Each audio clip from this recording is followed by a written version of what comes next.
Melihat Uul ambruk, sang majikan pun panik dan segera menelepon ambulans. Uul dilarikan ke Chimay Medical Center, Liaoying, Taiwan untuk mendapatkan pertolongan pertama. Namun, hasil pemeriksaan sungguh memilukan. Ia dinyatakan koma. Hari berganti minggu, minggu berganti bulan. Namun kondisinya tetap sama, tidak pernah sadar. Dan sejak saat itu, Uul hanya bergantung pada alat penopang hidup. Assalamualaikum warahmatullahi wabarakatuh. Hai guys, apa kabar semuanya?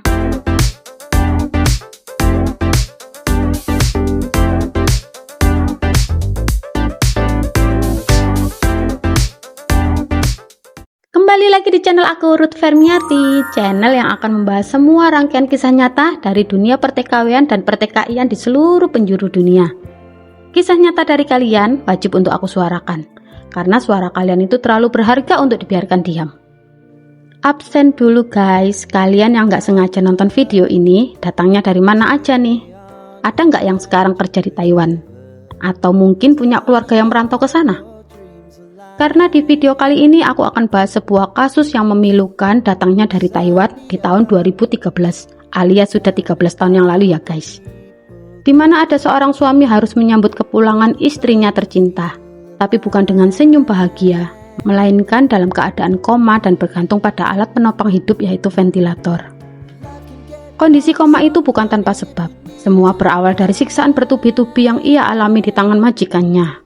Sayang sekali, meskipun 8 bulan berjuang keras di rumah sakit umum daerah Blambangan, Banyuwangi, akhirnya sang istri menyerah juga. Dan suami serta anaknya dipaksa ikhlas melepaskan sosok yang paling mereka cintai. Ya udah guys, nggak usah berlama-lama. Sebelum kita bahas kasusnya, dukung dulu channel ini dengan cara tekan tombol like, share, dan subscribe. Kalau sudah, langsung aja yuk kita masuk ke kisahnya. Check it out.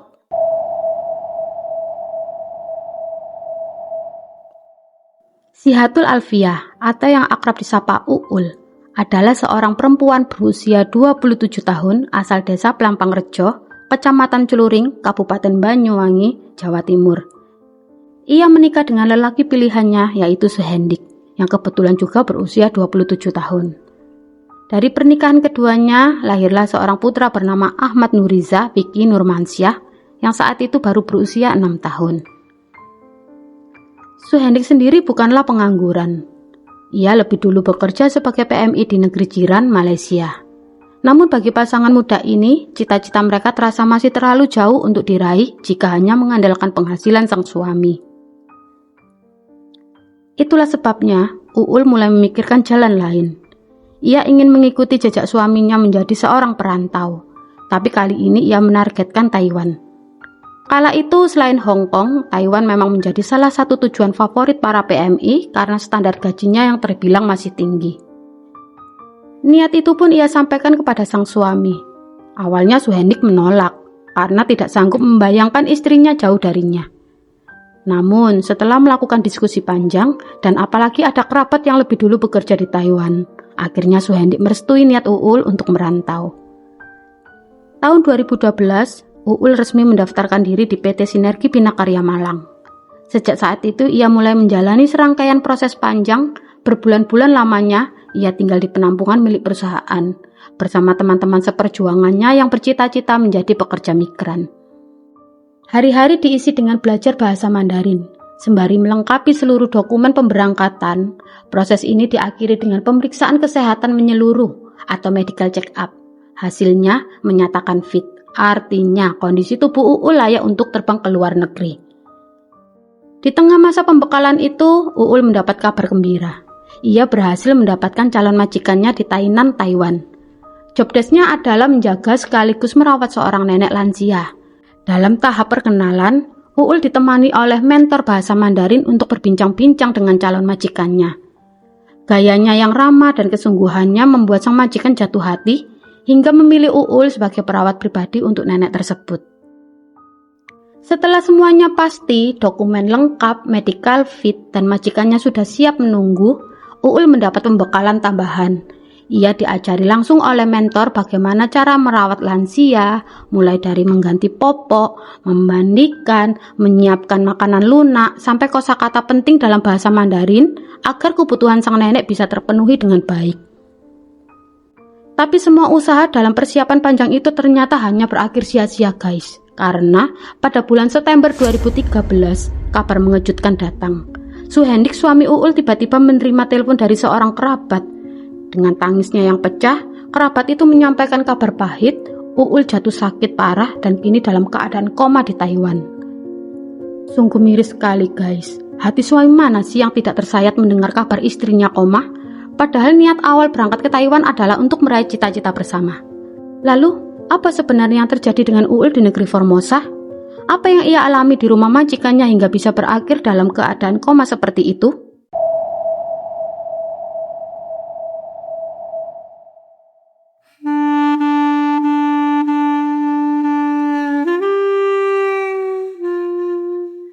Setelah menitipkan anak semata wayangnya kepada sang ibu kandung Sutia yang berusia 50 tahun, Uul pun berangkat.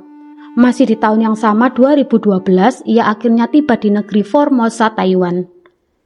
Setibanya di sana, melalui agensi yang bekerja sama dengan PT Sinergi Binakarya Malang, Uul diantar ke rumah majikannya yang berada di Liaoying, distrik Tainan City.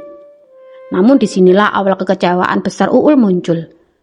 Begitu sampai, Uul kaget karena rumah sang majikan yaitu Huang Dengjin ternyata berada tepat di samping sebuah peternakan sapi perah dengan ratusan ekor sapi. Awalnya Uul masih berusaha berpikir positif guys. Mencoba meyakinkan dirinya bahwa mungkin ia tetap akan bekerja sesuai kesepakatan, yaitu merawat seorang nenek lansia. Tapi semuanya buyar ketika kenyataannya itu terbuka. Job desk yang dijanjikannya berubah total. Uul bukan lagi dijadikan perawat, melainkan dipaksa bekerja sebagai karyawan di peternakan sapi perah yang jumlah sapinya itu mencapai 300 ekor. Uul syok, ia menangis. Rasa kecewa membuncah karena semua yang diharapkannya justru berbalik menjadi mimpi buruk. Namun dalam kesedihan itu ia masih berusaha bangkit.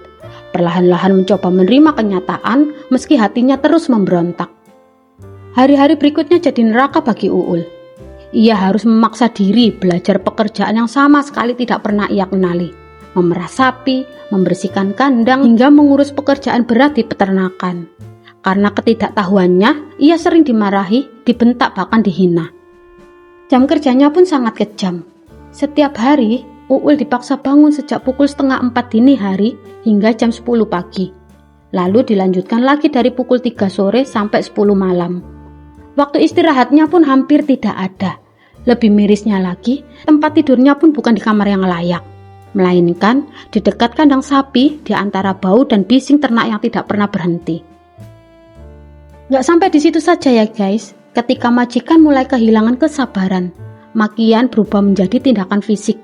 Tubuh Uul yang ringkih mulai merasakan sakit akibat perlakuan kasar majikan. Dari hari ke hari beban itu menumpuk menekan fisiknya, melukai batinnya. Bayangkan ya guys, niat ingin menjadi seorang perawat lansia yang mulia, justru dipaksa bekerja mengurus ratusan ekor sapi di peternakan. Bukan hanya tenaga yang terkuras, tapi juga jiwanya yang hancur perlahan. Di tengah penderitaan itu, Uul sempat mencurahkan segalanya kepada suaminya. Suhendik hanya bisa pasrah. Dari jauh di Malaysia, ia merasa tidak bisa berbuat banyak selain memberikan dukungan. Ia bahkan menyarankan Uul untuk berkontrak saja. Lalu masalah penggantian biaya bisa dibicarakan nanti. Yang terpenting adalah Uul bisa segera pulang dengan selamat. Namun hati Uul menolak. Ia tidak ingin mengkhianati cita-citanya. Ia berusaha bertahan meski fisik dan batinnya terus ditekan. Uul mencoba mencari jalan lain. Ia menghubungi PT Sinergi Binakarya di Malang, melaporkan bahwa job desk yang ia terima di Taiwan sama sekali tidak sesuai dengan isi kontrak. Pihak PT menanggapi cepat. Melalui perwakilannya agensi di Taiwan, mereka segera datang ke rumah majikan untuk menindaklanjuti keluhan Uul. Diskusi panjang pun terjadi, namun entah apa yang dibicarakan di balik pintu, hasilnya justru membuat Uul setuju untuk tetap melanjutkan bekerja. Dan disitulah puncak masalahnya. Sang majikannya pun semakin geram. Rasa kecewa dan amarahnya sudah membara setelah agensi pergi. Uul jadi sasaran. Ia makin sering dimarahi, makin sering dimaki, bahkan dipukul. Hingga akhirnya pada 21 September 2013 penderitaan itu mencapai titik tragis. Saat sedang memerah sapi, Uul dipukul keras di bagian tengkuk lehernya dan kepala dengan benda tumpul. Seketika tubuh Uul ambruk, jatuh tak sadarkan diri di lantai peternakan. Melihat Uul ambruk, sang majikan panik dan segera menelepon ambulans. Uul pun dilarikan ke Chimay Medical Center Liaoying, Taiwan untuk mendapatkan pertolongan pertama. Namun hasil pemeriksaan sungguh memilukan. Ia dinyatakan koma. Hari berganti minggu, minggu berganti bulan, namun kondisinya tetap sama. Tidak pernah sadar, hanya bergantung pada alat penopang hidup. Kabar ini akhirnya sampai juga ke telinga pemerintah Indonesia di Taiwan. Melalui perwakilannya KDEI, Kantor Dagang dan Ekonomi Indonesia, kasus Uul mulai ditindaklanjuti secara resmi. Di Malaysia, Suhendik pun menerima kabar pahit itu dari kerabat Uul yang berada di Taiwan. Saat mendengar istrinya jatuh koma di rumah sakit, rasanya seperti disambar petir. Hatinya hancur berkeping-keping, tak menyangka perjuangan istrinya mencari nafkah justru berakhir di ranjang rumah sakit dalam keadaan tak berdaya. Bapak pemerintah, tolong, kami hanya ingin istri saya bisa pulang dalam keadaan sehat. Tolong proseskan istri saya ini dilakukan sebaik-baiknya, ucap Suhendik dengan mata berkaca-kaca. Itulah jeritan hati seorang suami yang merasa tidak berdaya. Di tengah istrinya terbaring koma di Taiwan, Suhendik terus berusaha mencari keadilan dan pertolongan. Demi perjuangan itu, ia rela meninggalkan pekerjaannya di Malaysia dan pulang ke Banyuwangi. Langkah pertamanya adalah mendatangi PT Sinergi Bina Karya Malang, perusahaan yang dulu memberangkatkan Uul. Untungnya, PT ini tidak tinggal diam. Mereka menjalin kerjasama dengan KDEI Taiwan yang sudah lebih dulu menerima laporan kasus Uul. 4 bulan sudah Uul terbaring koma di negeri orang. Dalam penantian panjang itu, dukungan akhirnya datang. Suhendik mendapat bantuan dari anggota DPR yaitu Rieke Diah Pitaloka yang ikut mendorong agar kasus ini ditangani serius. Bukan hanya dukungan moral, tapi juga dukungan finansial. Biaya keberangkatan Suhendik ke Taiwan sepenuhnya ditanggung oleh PT Sinergi dan disupport langsung oleh Rieke Diah Pitaloka. Dengan dukungan itu, Suhendik akhirnya bisa menjejakkan kaki di Taiwan untuk menemani istrinya yang terbaring tidak berdaya dengan alat penopang hidup.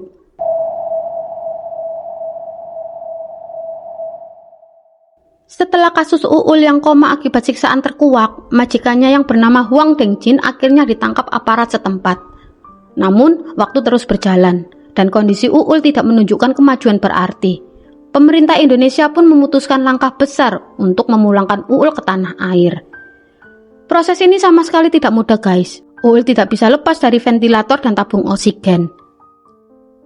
Sementara di Taiwan, segala persiapan dilakukan. Pihak Indonesia juga bergerak begitu cepat menyiapkan perlengkapan medis untuk menyambut kepulangan Uul. Rumah Sakit Umum Blambangan Banyuwangi bersiap dengan peralatan lengkap. 2 alat khusus, 9 perawat, dan 5 dokter spesialis guna menunjang kondisi medis Uul. Proses persiapan besar ini pun bahkan disaksikan langsung oleh Agus Heri Santoso, Kepala UPT P3TKI. Setelah semuanya rampung baik dari pihak Taiwan maupun Indonesia, proses pemulangan pun dilakukan. Uul diterbangkan menuju Bandara Juanda Surabaya dengan pengawalan ketat dari UPT Pelayanan Penempatan dan Perlindungan Tenaga Kerja Indonesia Jawa Timur, serta ditemani tim medis dari Rumah Sakit Chimay Medical Center di Liaoying, Taiwan. Semua biaya pemulangan ditanggung oleh pihak majikan dan PT yang memberangkatkannya. Sementara itu, proses jaminan kesehatan daerah yaitu jam keseda untuk Uul segera diurus. Dan sisa dana yang diberikan dari agen digunakan untuk menunjang perawatannya Uul di Indonesia. Setibanya di Banyuwangi, Uul langsung dirawat intensif di Rumah Sakit Umum Blambangan. Suhendik pun memilih untuk ngekos di dekat area rumah sakit agar setiap hari bisa mendampingi istrinya yang terbaring koma. Hari-harinya dihabiskan untuk merawat dan menunggu dengan penuh harap, meski setiap detik adalah ujian berat baginya. Tak hanya keluarga inti, tetangga dan kerabat juga silih berganti datang menjenguk, memberi doa serta semangat. Bahkan pejabat daerah hingga anggota DPR Rieke Diah Pitaloka turut hadir memberikan dukungan moral kepada Suhendik yang setia menunggu istrinya di sisi ranjang rumah sakit. Setelah 8 bulan menjalani perawatan intensif di Rumah Sakit Umum Daerah Blambangan Banyuwangi, Uul akhirnya mengembuskan nafas terakhirnya pada Kamis dini hari pada pukul 4.30 waktu Indonesia Barat tanggal 15 Januari 2015. Tangis pecah dari suami, anak, dan keluarga yang selama ini setia mendampingi. Mereka dipaksa ikhlas melepas sosok istri sekaligus ibu tercinta yang berangkat demi cita-cita, namun pulang hanya tinggal nama. Kepala Dinas Sosial Tenaga Kerja dan Transmigrasi Banyuwangi yaitu Alam Sudrajat menyampaikan bela sungkawa yang mendalam atas meninggalnya si Hatul Alfiyah. Sebagai bentuk kepedulian, pemerintah Kabupaten Banyuwangi memberikan santunan sekaligus beasiswa untuk anak Uul hingga jenjang SMA. Itu tadi ya guys, kisah perih tentang Uul, seorang pejuang cita-cita yang akhirnya harus berakhir tragis. Niat hati ingin memperbaiki nasib keluarga justru pulang dalam keadaan tidak bernyawa. Dari kisah ini mari kita ambil hikmah bersama. Himbauan ini bukan hanya untuk PMI di Taiwan, tapi juga untuk seluruh pekerja migran di penjuru dunia. Selalu pastikan proses keberangkatan resmi, ikuti prosedur yang benar, dan jangan ragu meminta perlindungan bila merasa hakmu dilanggar. Salut juga untuk kepada semua pihak, mulai dari PT, agensi, anggota DPR hingga instansi pemerintah yang bahu-membahu dalam menangani kasus Uul. Inilah bukti bahwa bekerja sesuai regulasi dan prosedur memberi dampak positif, terutama saat masalah besar datang menimpa. Terima kasih sudah mendengarkan kisah ini sampai selesai. Semoga kita semua bisa mengambil pelajaran dan gak cuma nonton tapi juga merenung. Kalau kamu suka dengan kontenku seperti ini, bantu channel aku ya untuk terus berkembang. Sekarang kita lagi dalam perjalanan menuju 500 subscribers. Dukungan dari kalian berarti banget buat aku. Jangan lupa untuk like, share, dan subscribe supaya lebih banyak lagi suara para TKI dan TKW yang bisa kita angkat bersama. Akhir kata, wassalamualaikum warahmatullahi wabarakatuh. See you di my next video. Bye-bye.